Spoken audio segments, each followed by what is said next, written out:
Trading. So now that we're back at the charts, I want you guys to realize how much liquidity could be an asset to you and how much money you can make just by understanding liquidity, right? So just before we begin, again, let's just talk about it. We have build up, and then after we have build up over here, let's say we have a new range. That new range cannot be validated over here, and we cannot be taking a trade from here before the liquidity is being taken out.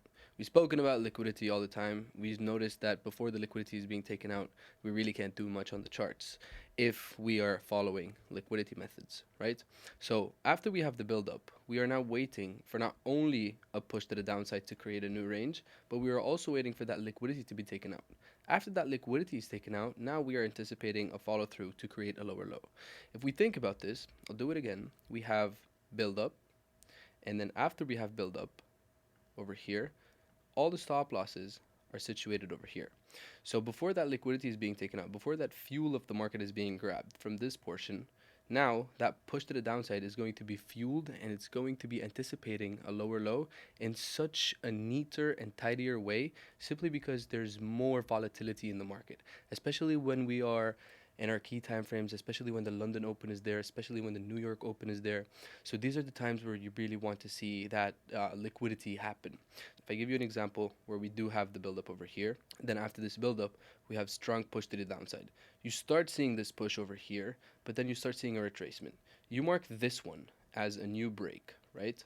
After you mark this one as a new break, you are now thinking that, hey, you know what? Maybe the range from this portion could be the tradable range where we want to anticipate that lower low.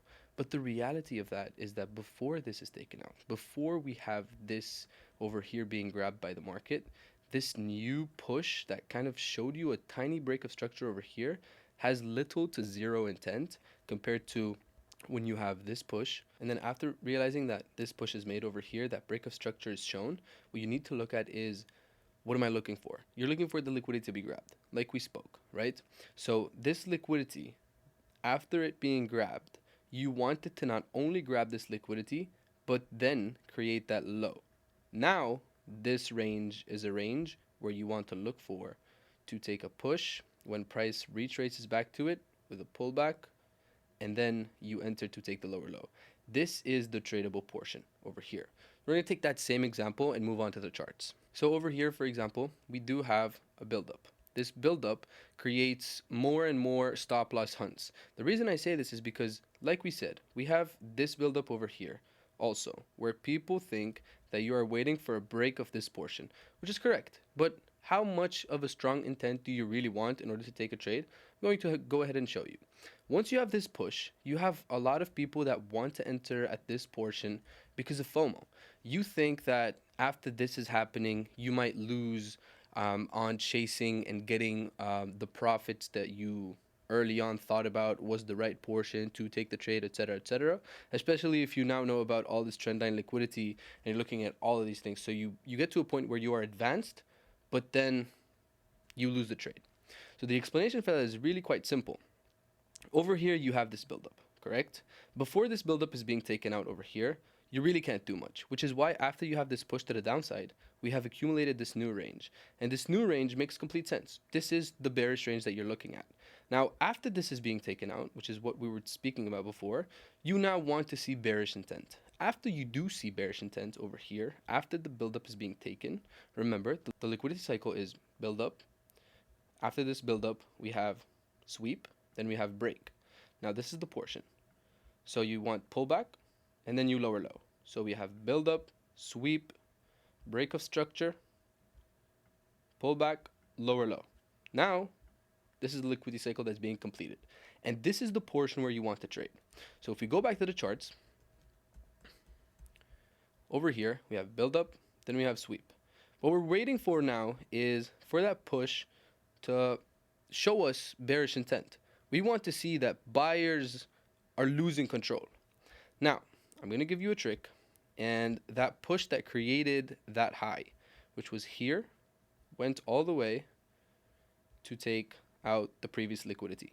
Remember, previously you would have the push starting from here, and you would want your stop loss situated above the high, and you want to target a low, right? After you get taken out from here, you then question your whole life. You question your existence. You question why you started trading from the beginning.